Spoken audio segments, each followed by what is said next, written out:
Saludos, colegas.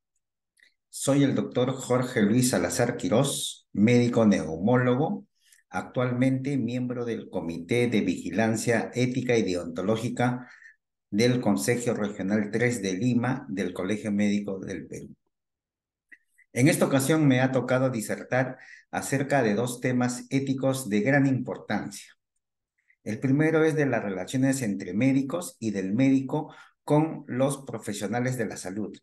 Y el segundo tema es la relación del médico con la industria farmacéutica. Pasaremos a la presentación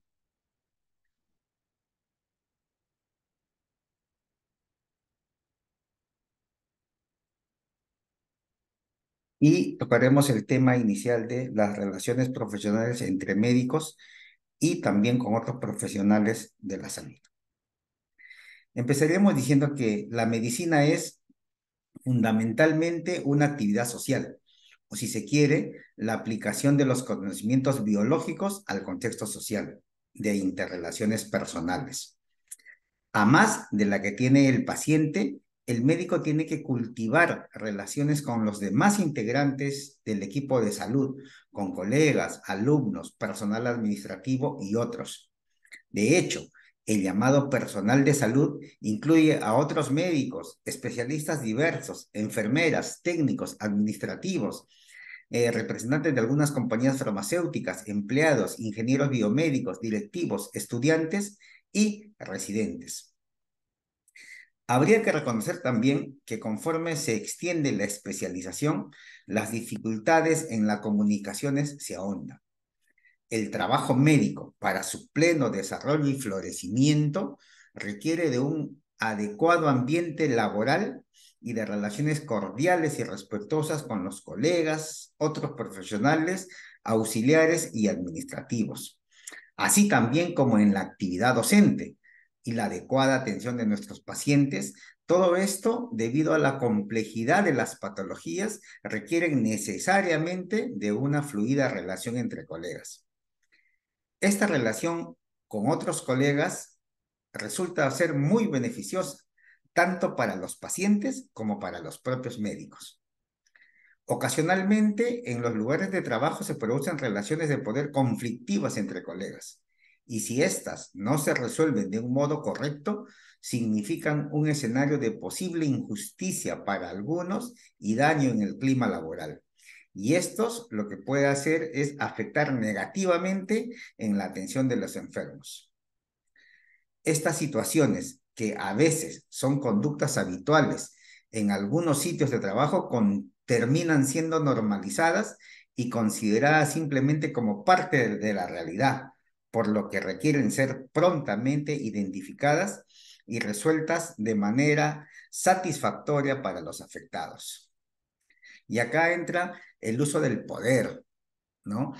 El uso del poder que ejercen algunos sobre otros y la vulneración de las normas éticas que regulan esta relación, incluso a veces con un trato vejatorio o descalificando de manera inadecuada el trabajo que otros han realizado, es una importante causa de conflictos entre colegas y constituyen, por cierto, un desprestigio para nuestra profesión. Estas conductas significan un daño para el paciente, quien ante la incertidumbre que significa recibir información a veces contradictoria, se ve obligado a buscar otras opiniones para poder decidir. Desde los inicios de la medicina como profesión hace más de 2000 años, se han impartido especiales indicaciones respecto a las características que debe tener la manera de vincularnos entre colegas. En el Código Hipocrático y posteriormente en la Declaración de Ginebra en 1948, actualizada en Chicago, en Estados Unidos, en octubre del 2017, se ha hecho alusión explícita a las particularidades que debe tener el modo de relacionarnos entre quienes ejercemos el arte de la medicina. En esta última declaración, entre otras observaciones, establece de manera explícita que debo considerar como hermanos y hermanas a mis colegas. ¿Cuál es el origen de los lazos que unen universalmente a los médicos? Existen diferentes respuestas posibles a este interrogante. Probablemente la más acertada se basa en el hecho de compartir un trabajo que tiene una noble finalidad, que consiste en la recuperación y la preservación de la salud de las personas. La salud ha sido especialmente valorada en el transcurso de la historia de la humanidad en comparación a otras necesidades de los individuos. Con razón se dice, la salud no tiene precio cuando se le compara con otros bienes que también son deseados. Por este motivo, la salud es considerada dentro de los derechos humanos y el conjunto de los médicos tenemos la obligación moral de asegurar que este derecho sea otorgado con equidad y justicia para la totalidad de los habitantes del país. Compartir este objetivo tan preciado para todo ser humano es el lazo que une estrechamente entre sí a todos los que ejercemos la medicina. El ejercicio del poder y la autoridad en el equipo de salud. El poder suele definirse como la capacidad de un sujeto para determinar la conducta de otro, aún en contra de su voluntad. Particularmente, en la relación entre médicos, cabe definirlo como la capacidad que tiene uno de ellos para combinar a que otro actúe de cierta manera, incluso a veces en contra de su preferencia. Cuando este poder se ejerce en consonancia con el sistema de valores imperante, esto es, en forma legítima y es reconocido socialmente, suele hablarse de autoridad. El poder limita en cierto modo la libertad que se tiene de actuar y está presente en toda relación entre personas. En el trabajo médico se manifiesta en la relación del jefe del equipo con sus subordinados. Se supone y se suele ser principalmente que el jefe suele contar con mayores conocimientos que el resto. El médico tratante en relación con el interconsultor, el médico con el paciente, el docente en relación al alumno, todas estas son situaciones de poder. El poder siempre está presente y es necesaria en toda organización para un correcto funcionamiento. Pero este poder, como les decía, debe ser utilizado adecuadamente. Cuando este poder se usa con fines positivos para el desarrollo de las personas y del grupo, pero también puede usarse de manera inadecuada cuando no se respeta la dignidad que todos tienen, impidiendo muchas veces que se alcancen los objetivos del equipo y produciendo un sufrimiento injustificado a las personas sobre las cuales se ejerce. Esta situación debe ser detectada y rechazada categóricamente y eventualmente debe ser denunciada ante el Tribunal de Ética correspondiente para evitar su reiteración. Si bien es cierto que las responsabilidades y consecuencias que tienen las acciones de los profesionales que componen el equipo de salud son muy diferentes, la dignidad que cada uno de ellos tiene es idéntica y debe ser respetada. Dignidad significa calidad de digno. Deriva del adjetivo latino dignus y se traduce como valioso. La dignidad se basa en el reconocimiento de que toda persona es merecedora de respeto. Es decir, de que todos deben recibir un trato respetuoso, sin importar su género, modos de ser o función que desarrollen. Al reconocer y aceptar las diferencias entre las personas para que éstas se sientan dignas y libres, se reafirma su valor, base para el respeto de cualquier ser. Dignidad es un valor intrínseco y supremo que tiene cada ser humano, independientemente de la función que desempeñe, así como de sus creencias o formas de pensar. El ser humano posee dignidad y esta calidad debe de ser considerada porque la detenta y ejerce el poder. ¿Cuáles son las consecuencias de una mala relación entre colegas? Debido al progreso científico, tecnológico al que asistimos en nuestros días y a la compleja organización de la medicina actual, Las relaciones profesionales tienen una gran variedad de aristas, que pueden ser clínicas, comerciales, académicas, cosas que antes no sucedían. En la actualidad, un mismo paciente puede ser evaluado por diferentes especialistas para determinar cuál es el mejor tratamiento de su enfermedad, y con frecuencia es ahí donde surgen discrepancias inevitables, pues. Cuando estas discrepancias son transmitidas por el colega directamente al paciente, sin las consideraciones que corresponde tener en cuenta, como puede ser una diferente etapa en la evolución de la enfermedad, esto genera desconcierto en nuestros pacientes, lo que muchas veces constituye el inicio de demandas. Además, ocasionalmente, con el objetivo de ganar pacientes, en lugar de esmerarse en dar una atención de excelencia para lograr este objetivo, algunos colegas lamentablemente utilizan el recurso inadmisible de desprestigiar el trabajo del otro médico tratante frente a su ocasional paciente. Esta conducta es una causa significativa de reclamos habitualmente injustificados por los pacientes, que incluso son interpuestos en calidad de demandas ante los tribunales de justicia por una presunta negligencia médica. Por esta razón, resulta necesario preocuparse por la correcta forma de relacionarnos y zanjar apropiadamente las diferencias enteramente comprensibles que podemos tener en relación con los diagnósticos o tratamientos indicados por otro colega. Consideraciones éticas. La aparición de conflictos, pues, como les decía, es esperable en algún momento en la relación entre las personas. Por este motivo, resulta imperioso reflexionar la correcta manera de relacionarse y la adecuada resolución de conflictos entre quienes ejercen el arte de curar.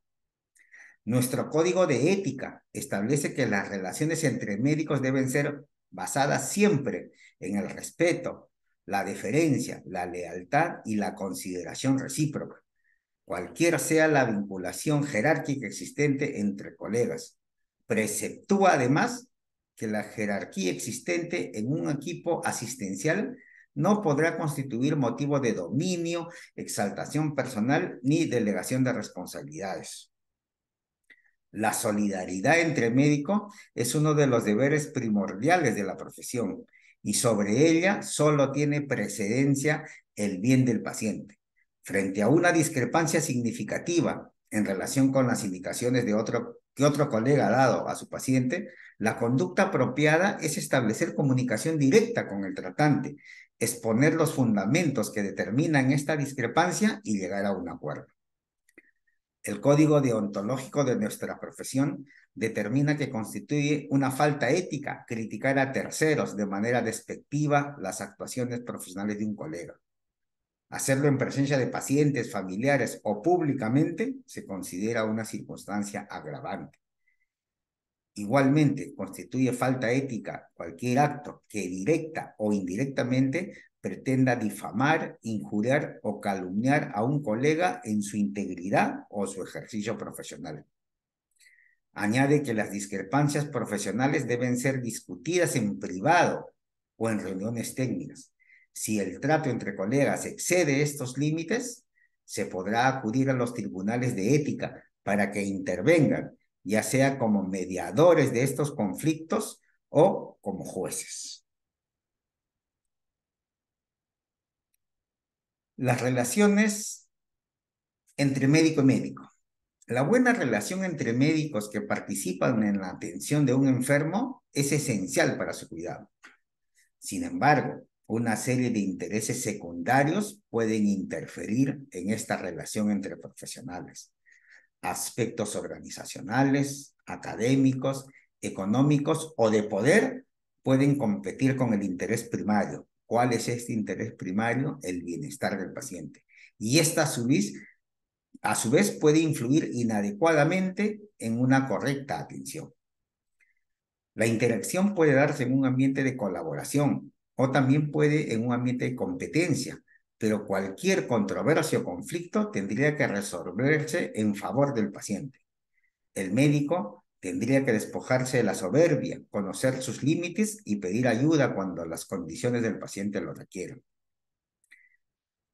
Un elemento fundamental de la ética es la autocrítica, la autoevaluación, reconocer la necesidad de referir al paciente o pedir asesoría. El otorgamiento de esta última también se hace en base al respeto, el comedimiento y el auténtico deseo de ayudar, sin menospreciar a quien nos los solicitó la interconsulta. A menos que la autoridad haya sido formalmente transferida, la responsabilidad y la autoridad sobre un paciente recae en el médico tratante. Esta situación es diferente con los residentes y los alumnos, puesto que la responsabilidad legal de la atención de los enfermos no la tienen estos, sino el médico tratante. Esta relación supone una ética en la interacción docente-alumno y, por supuesto, ahí sí supone jerarquías, pero no excluye el respeto. Hay una responsabilidad ética de compartir el conocimiento y ayudar a los colegas a desarrollar sus funciones. Los remedios secretos, la exclusividad de los tratamientos, la apropiación del conocimiento no tienen cabida en una profesión de servicio. Existe entre los médicos la idea de la solidaridad profesional, que a veces ha sido interpretada en la sociedad como complicidad. Esto no significa, por supuesto, encubrir o justificar errores, las irresponsabilidades o la negligencia. Nuevamente, la prioridad se centra en el paciente, pero tampoco es válido desprestigiar o desmentir a un colega para apropiarse de su paciente o aparecer como un salvador. Los médicos debemos de denunciar a los charlatanes y a quienes comercian con el sufrimiento. La relación médico-enfermera. Esta es una relación pues esencial para la atención de los enfermos, con toda la autonomía y el respeto profesional que se han ganado las enfermeras. Ellas tienen un papel fundamental en la ejecución de las indicaciones de los médicos. No se les puede negar la capacidad crítica y de la de identificar errores, que en todo caso deberían de ser comentados con los médicos. En situaciones de emergencia, la enfermera tiene la obligación de seguir las órdenes médicas sin cuestionarlas. El médico es el líder del equipo de salud. Sin embargo, a veces se crean equipos liderados por enfermeras y esta poco a poco va ganando algunos espacios, ¿no? En algunas condiciones que deberían ser ejercidas por los médicos. Relaciones con los administradores y gerentes. La administración, pues, en base a los recursos, es necesaria porque los recursos son finitos. El papel del médico es el de defender a los pacientes del cicateo de recursos, sin visión de salud. Es por esta idea que no solo se incluye al enfermo del día, sino a los enfermos del futuro, de tal manera que el propio médico pues no está autorizado a dispendiar los recursos. En el enfrentamiento entre los valores monetarios y sanitarios, el médico debe abogar por los valores sanitarios, pero también con plena conciencia de los costos y de las consecuencias que esta deriva. Como conclusión, podemos nosotros referir: la relación entre médicos es el vínculo fundamental que trasciende más allá de la cooperación técnica. Debe existir una comunicación abierta y efectiva. La comunicación entre médicos es la base para una atención médica de calidad. Debemos compartir información relevante de manera clara y adecuada, escuchar comprobadamente a nuestros colegas y estar dispuestos a discutir casos clínicos, resultados de solicitudes, opciones de tratamiento. Todas estas son esenciales para una toma de decisiones informada y coordinada. Debe existir el respeto y la colaboración. El respeto mutuo es la piedra angular de cualquier relación profesional. Se debe reconocer y valorar las habilidades. Aprendizaje continuo. La medicina es un campo de constante evolución. La búsqueda constante de la actualización y el intercambio de conocimientos entre colegas. Apoyo y bienestar. Debemos de reconocer que la profesión médica es exigente física y emocionalmente. Por eso debemos de apoyarnos mutuamente. El Colegio Médico, pues, se enorgullece de promover estos principios éticos y fomentar la colaboración entre médicos. Pasaríamos al segundo tema, que es las relaciones con la industria del cuidado de la salud. La relación entre los médicos y la industria ha generado siempre un permanente debate. Es un tema muy relevante para la medicina actual y futura y compromete los fundamentos básicos de la práctica médica, de la investigación clínica y de la formación médica. La relación entre los médicos y los proveedores médicos se ha caracterizado generalmente por ser una relación de cooperación académico-profesional sinérgica. Los proveedores médicos participan muy activamente en las diversas actividades de las sociedades científicas, de las universidades, de los hospitales, servicios de salud, de las clínicas privadas, etcétera, favoreciendo así la promoción y el desarrollo de la educación continua en el pre y en el posgrado. Esta relación suele ser favorable para el desarrollo de la medicina, salvo cuando hay diferencias en los principios éticos o surgen intereses discordantes y conflictivos. La relación entre la medicina y la industria es estructural y funcionalmente asimétrica, tanto en sus objetivos como en sus funciones, que son muy diferentes. Es una relación basada en la cooperación profesional, la confianza y el respeto mutuo. El médico debe confiar en sus principales fuentes de información, incluidas las que provienen de los proveedores médicos. Los médicos recibimos frecuentemente la información que nos facilitan los proveedores con plena confianza, porque esto va a influir en las decisiones que finalmente tomemos. El ejercicio de la medicina apoyado en una información errónea o carente de sustento científico tiene elevados índices de riesgo para los enfermos y para la salud pública. La relación entre el médico y sus pacientes también se caracteriza por la asimetría, ya que el médico ocupa siempre el rol dominante y posee gran parte del conocimiento. Esta asimetría es fundamental en el acto médico, ya que exige y confiere al profesional un nivel superior y actualizado. Pero simultáneamente, esta asimetría puede provocar un grave perjuicio físico cuando quien toma las decisiones terapéuticas ha recibido una información sesgada o incompleta. Por ello, es fundamental que el médico cuente con información actualizada, veraz y confiable, basada en evidencia científica real, que garantice la calidad del proceso diagnóstico y terapéutico.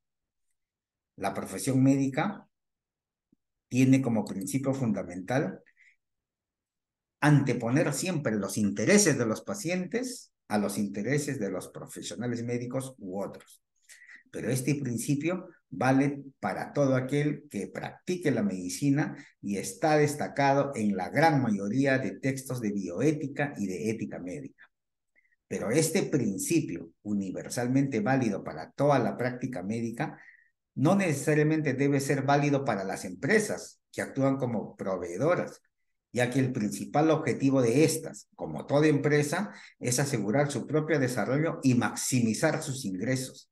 Y esto, que evidentemente no es objetable, pero debemos reconocer que ambos principios e intereses son totalmente desiguales y pueden llegar a ser contrapuestos, porque las proveedoras tienen otro tipo de misiones respecto a las de la profesión médica y también son diferentes sus fundamentos éticos.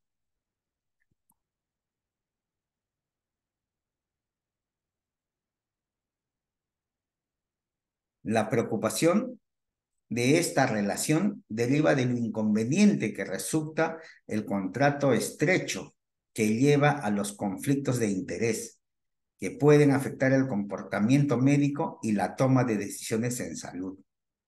Los conflictos de interés aparecen cuando dos o más intereses se contraponen.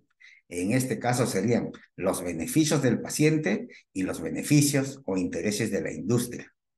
Se considera que existe conflicto de interés cuando un interés de tipo secundario, motivado por un grupo de condiciones, puede influir de manera indebida en el juicio profesional y en la relación de su interés primordial o primario, que en este caso es el bienestar y el cuidado del paciente.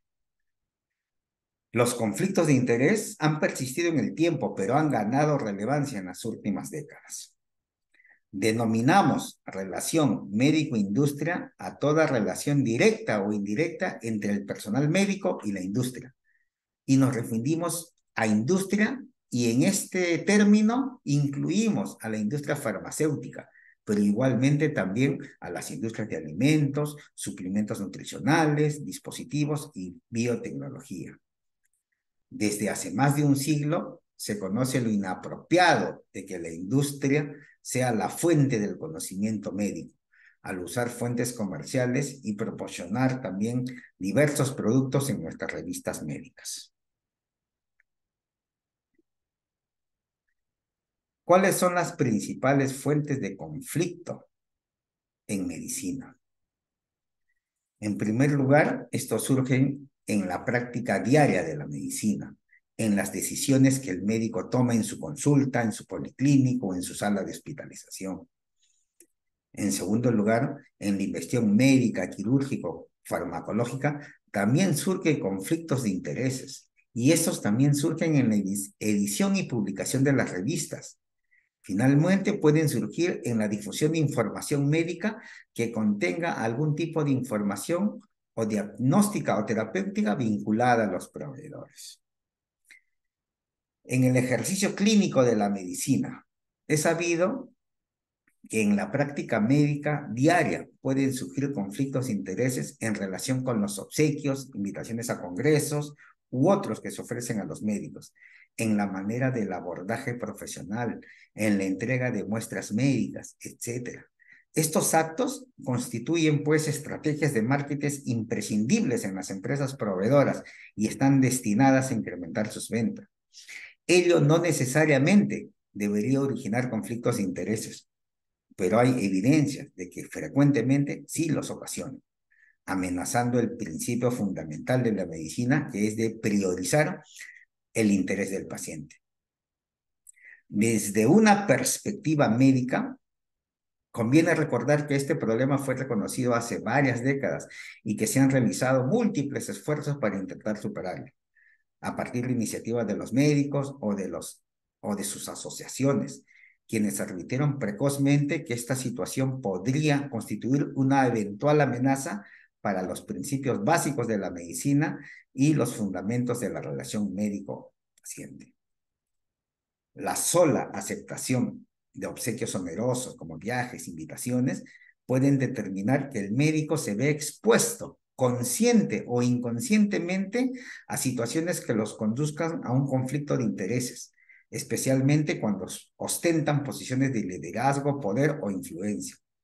Los conflictos de intereses no solo alteran la relación médico-paciente, sino que deforman el acto médico, menoscabando la confianza del paciente, reduciendo la calidad diagnóstica y terapéutica o vulnerando la neutralidad y autonomía que debe existir en la toma de decisiones médicas. Asimismo, estas conductas pueden afectar las funciones docentes y formativas de los médicos, quienes necesariamente transmiten mucha información y conocimiento a sus pares y alumnos.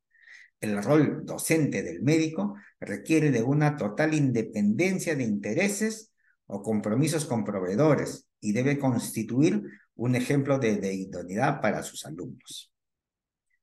También existe conflicto de intereses en la investigación clínica y farmacológica. El primer ensayo aleatorio en la historia de la medicina es el que se realizó para valorar la eficacia de la estreptomicina en 1948 para el tratamiento de la tuberculosis, marcando este año como el comienzo de una nueva era en la medicina moderna. Este estudio inicial fue financiado por fondos fiscales, por lo que se inscribió en la historia como uno de los primeros ensayos independientes. Posteriormente, la gran demanda de conocimiento farmacoterapéutico provocó un progresivo acercamiento entre la investigación clínica de la investigación académica tradicional o farmacéutica. Surgieron así los primeros estudios privados, dependientes del financiamiento externo proporcionado por los proveedores médicos. Estos son denominados ensayos clínicos dependientes, ligados a la industria farmacéutica o a otras entidades comerciales. En un principio, esta colaboración dio buenos resultados, con novedosos aportes para el conocimiento farmacológico, pero posteriormente la presión para generar nuevo conocimiento se fue intensificando y la colaboración entre la industria y la medicina académica se fue debilitando. Los proveedores empezaron a organizar sus propios ensayos clínicos de investigación farmacológica con operadores e investigadores externos, no siempre vinculados al mundo académico. La principal consecuencia de este fenómeno fue un aumento notorio de estudios y publicaciones dependientes del financiamiento privado. Y es en la década de los 90 en que estos ensayos clínicos dependientes, porque son hechos con fondos privados, comenzaron a institucionalizarse en la forma de estudios multicéntricos transnacionales, llegando a constituir una verdadera red internacional de ensayos clínicos dependientes del financiamiento privado y controlado por operadores externos. En la actualidad, gran parte de la información clínico-farmacológica que se genera a este nivel está llegando de los proveedores médicos con la investigación clínica. Pero este beneficio también ha reportado problemas, ¿no? Se han reportado problemas en el diseño de los estudios, como por ejemplo problemas con el tratamiento posterior al ensayo clínico, con la interrupción de los mismos, y estas situaciones pueden provocar graves descompensaciones en los pacientes que han sido incorporados a este estudio, recaídas o síntomas de descontinuación. Algunos autores también han llamado la atención respecto a la baja frecuencia de reportes negativos en los ensayos dependientes. Se ha sugerido que un eventual sesgo positivo es relacionado con la fuente de financiamiento de los ensayos clínicos y que se han publicado estudios con desiguales resultados. En conclusión, resulta indispensable que los futuros ensayos clínicos cuenten con neutralidad, transparencia e independencia que requiere cualquier proyecto de investigación médica. La selección de las muestras y la publicación de los datos debería ser confiable, con una metodología consensuada y ampliamente aprobada. Esto es esencialmente válido para los ensayos conducidos por personas naturales o instituciones privadas, que no solo están dirigiendo el estudio, sino que también están percibiendo honorarios por participar en los ensayos. Es recomendable que no solo estos casos, sino en todos los ensayos clínicos financiados por proveedores médicos, sean farmacológicos o de otra naturaleza, se realicen esfuerzos para evitar o minimizar sesgos asociados a un eventual conflicto de intereses. Otro conflicto también se da en la relación entre los proveedores y las publicaciones médicas. Al analizar las revistas y publicaciones médicas y ensayos clínicos financiados por la industria, es frecuente observar una baja prevalencia de reportes adversos o una total omisión de resultados negativos o desfavorables con el estudio. Diversos autores han sugerido que los resultados sesgados o las conclusiones parcialmente provenientes de estudios dependientes han influido negativamente sobre la confiabilidad y la calidad de muchas guías clínicas terapéuticas basadas en evidencia. Cabe destacar que los principales criterios y contenidos y conductas recomendados en estas pautas terapéuticas, llámense guías clínicas o manuales terapéuticos, rigen la política de salud de muchos países. Por lo tanto, las consecuencias finales de este proceso no solo amenazan la calidad y confiabilidad del trabajo médico, sino que trascienden las fronteras de la relación médico-paciente, pudiendo afectar aspectos políticos y económicos de relevancia en la salud pública. Como todas las relaciones humanas, las de los médicos con las industrias farmacéuticas son complejas y abarcan básicamente tres dimensiones: la prescripción de los medicamentos, la educación médica y la investigación. En las últimas décadas, Las relaciones de los médicos con la industria han estado oscurecidas por las sospechas de que, no en pocos casos, prima una relación puramente mercantil.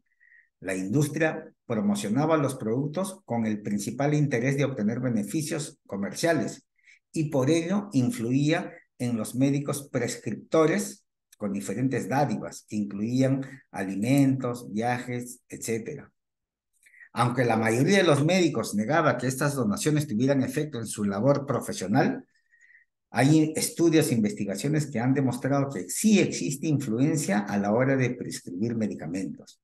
Si esto no fuera así, tendría poco sentido que la industria invirtiera tantos millones de dólares cada año para mantener este tipo de donaciones. Otro instrumento de esta influencia son las campañas de mercadotecnia, con información promocional sesgada o parcial, con frecuencia vinculada a líderes de opinión, profesionales de alta capacidad de disuasión pagados y formados por la misma industria para solicitar la introducción y prescripción de productos sanitarios.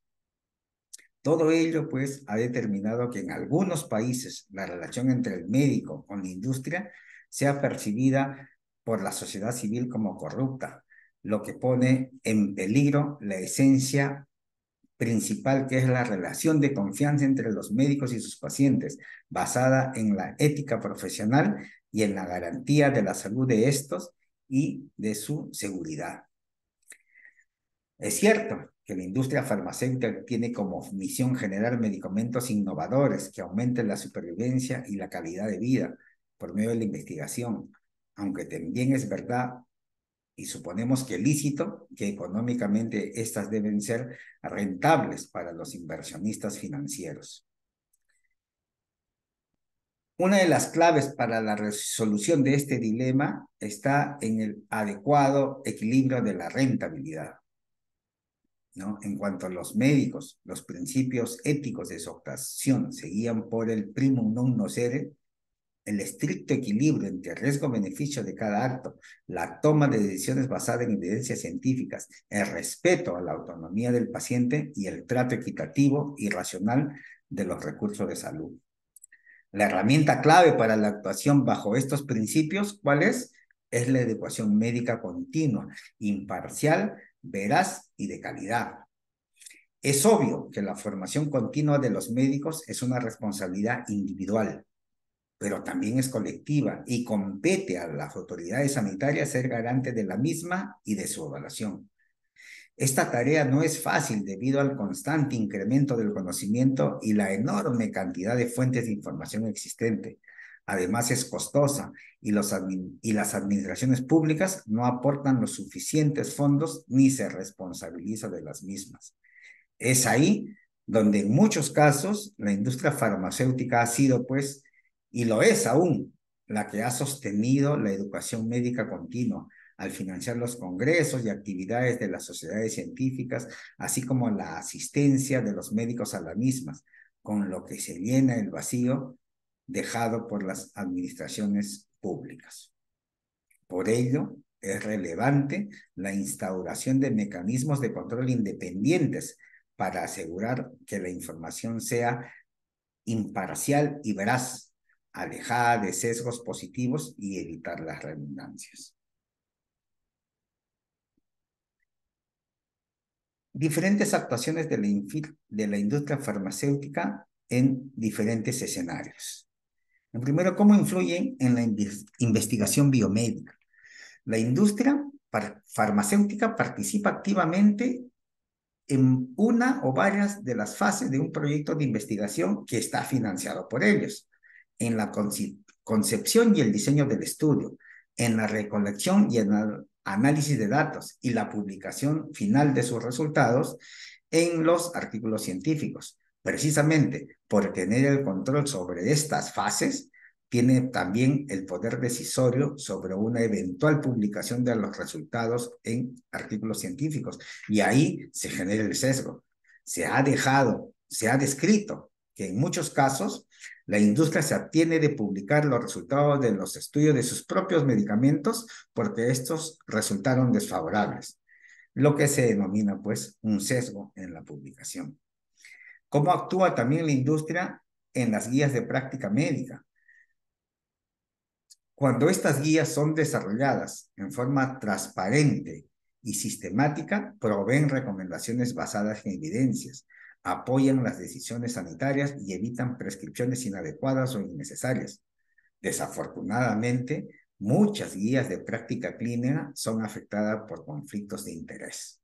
O sea, son desarrolladas por médicos que tienen alguna relación con la industria.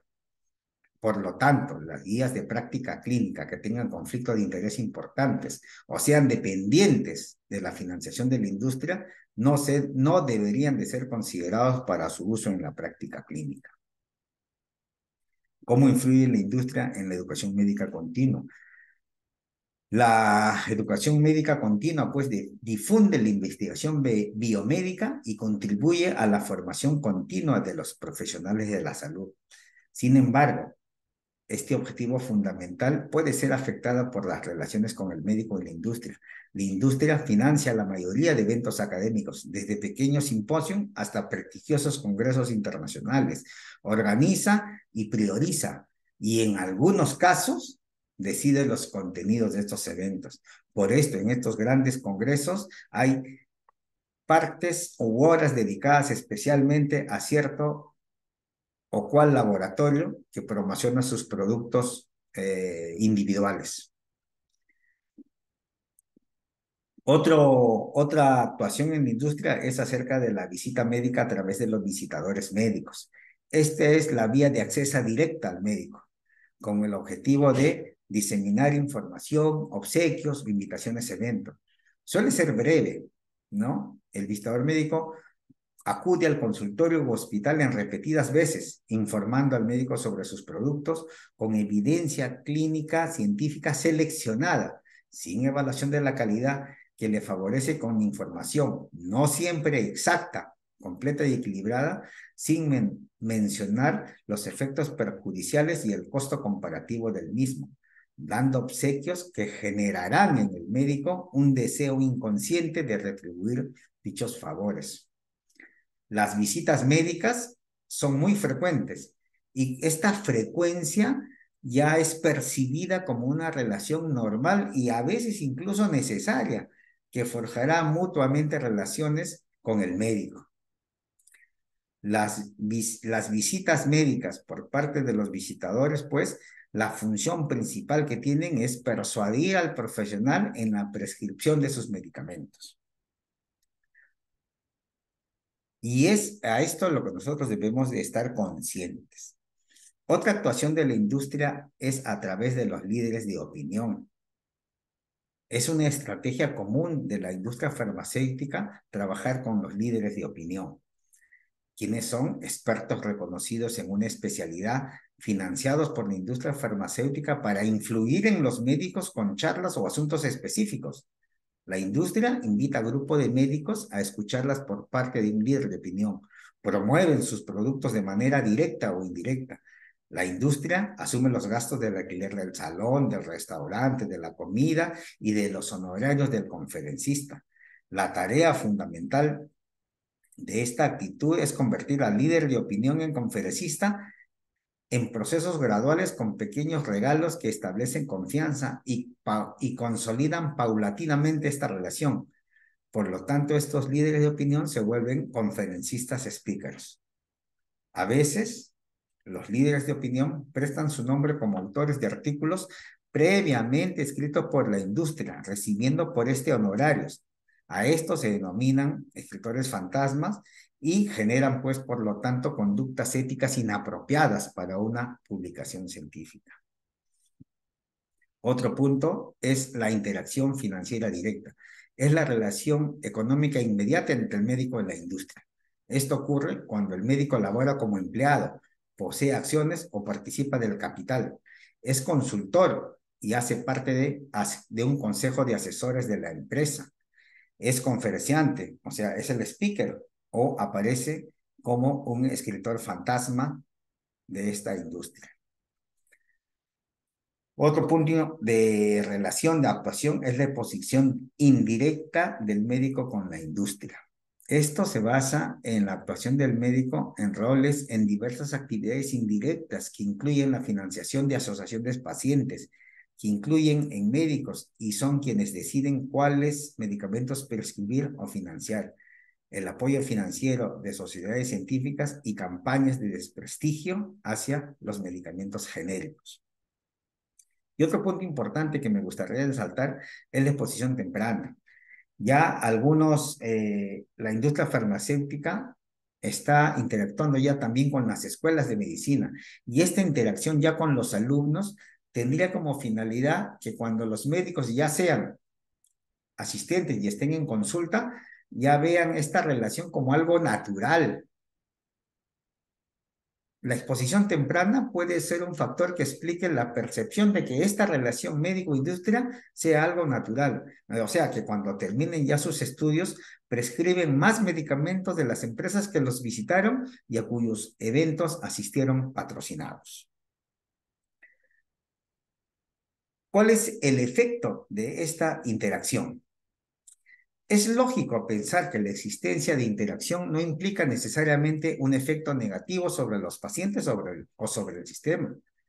Cabe mencionar que los médicos en general consideran que las anteriores técnicas de marketing tienen poca o nula influencia en ellos. Eso es lo que dicen los colegas. Pero existe evidencia de que a mayor interacción con los visitadores médicos, esta se percibe con menos efectos sobre el receptor de la misma. Es decir, a mayor intensidad de visitas médicas, los médicos con mayor frecuencia lo perciben esto como algo normal e inocuo. Existe evidencia que los regalos, aunque pequeños, pueden impactar en los hábitos de prescripción. Se ha planteado que incluso cuando los individuos tratan de ser objetivos, sus juicios están sujetos a un sesgo inconsciente, no intencional de autocomplacencia.